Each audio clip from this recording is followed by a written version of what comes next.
સુરત મહાનગરપાલિકાના ડ્રેનેજ વિભાગમાં લાયસન્સ ધારક કોન્ટ્રાક્ટરોને બાકાત રાખી ખાનગી કોન્ટ્રાક્ટરોને કામ આપી લાખો રૂપિયાનો ગોલમાલ કરાઈ રહ્યો હોવાનો આરોપ લેબર કોન્ટ્રાક્ટર એસોસિએશન દ્વારા લગાવવામાં આવ્યો છે।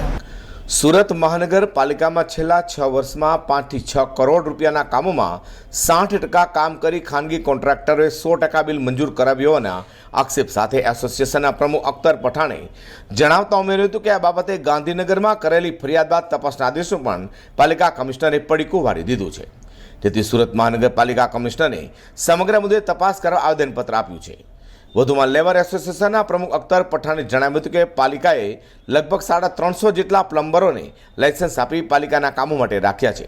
જોકે છેલ્લા કેટલાક વર્ષોથી પાલિકાના વોર્ડ નંબર 1 થી 12માં ડ્રેનેજ વિભાગના કામો ખાનગી કોન્ટ્રાક્ટરો કરી રહ્યા છે। એટલું જ નહીં પરંતુ 50% કામ કરી 100% બિલ બનાવનાર કોન્ટ્રાક્ટરો લઈને પાલિકાની તિજોરીને મસમોટો ફટકો પડી રહ્યો છે। તે લાયસન્સ ધારક કામદારોને કામ મળતું નથી। પાલિકાના નિયમ મુજબ જ્યારે પણ ડ્રેનેજ વિભાગને લગતા કોઈ પણ કામો આપવામાં આવતા હોય તે પહેલાં લાયસન્સધારી કોન્ટ્રાક્ટરોની સંમતિ આપવામાં આવે છે। જોકે ભ્રષ્ટાચાર થતો હોવાથી કોઈ સંમતિ આપવામાં આવતી નથી અને સીધા જ કામો અપાઈ રહ્યા છે। મારું નામ અફસર ખાન અમિત ખાન પઠાણ। શું તમે રજૂઆત કરવા માટે આવ્યા છો? કઈ જગ્યાએ આવેલા છે અને શું છે? અમે લોકો લાયસન્સ નંબર કોન્ટ્રાક્ટર છીએ અને સેન્ટ્રલ ઝોનના વોર્ડ નંબર 1 થી 12માં ડ્રેનેજ ખાતામાં ખૂબ જ મોટું કૌભાંડ ચાલી રહ્યું છે।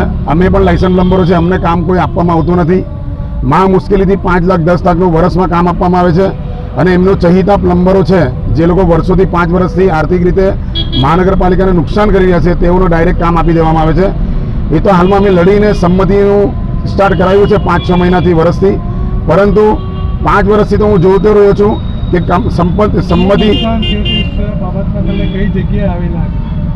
અમે સુરત મહાનગરપાલિકા મેન કચેરી પર આવેલા છે કમિશનર સાહેબને મળવા માટે, પરંતુ તેઓ અમને ટાઈમ આપી શકતા નથી કોરોના કાળ ચાલી રહ્યો હોવાથી। એમાં મેટર એવી છે કે વોર્ડ નંબર 1 થી 12 ડ્રેનેજના જે કામો બહાર પાડવામાં આવી રહ્યા છે કે રોડના જે કામો બહાર આવી રહ્યા છે તેમાં સંમતિ મંગાવ્યા વગર, તમે સમજી શકો છો, સંમતિ મંગાવ્યા વગર આ કામ બહાર પાડવામાં આવી રહ્યા છે અને ડાયરેક્ટ આપી દેવામાં આવી રહ્યા છે અને તેઓ 50% કામ કરીને 100%નું બિલ બનાવી રહ્યા છે। જેને આપી રહ્યા છે કોણ 100% બિલ આપે છે? નામ બતાવો। ઓશન પ્લમ્બરિંગ, આમિર પ્લમ્બરિંગ અને અબરાર પ્લમ્બરિંગ, આ 3 કાકા અને ભત્રીજાઓ મળીને મહાનગરપાલિકાને કરોડોનો ચૂનો લગાવી રહ્યા છે। તમે શું ઈચ્છો? હું એવું ઈચ્છું છું કે આવી રીતે સંમતિ બહાર પાડ્યા વગર ડાયરેક્ટ કોઈને કામ આપવામાં નહીં આવે। જે સતત મોટું નુકસાન છે મહાનગરપાલિકાને અને ગુનો છે, આ લોકો પર ફોજદારી ગુનો દાખલ થવો જોઈએ, આની વ્યવસ્થિત તપાસ થવી જોઈએ। મેં એસીબી ડફનાળ ઓફિસે અરજી બી કરી છે અને કમિશનર સાહેબને તપાસનો ઓર્ડર બી આવ્યો છે, પરંતુ કોરોના કાળ હોવાથી કમિશનર સાહેબે તપાસ ચાલુ કરી નથી કે કોઈને હજુ સુધી તપાસ સોંપી નથી।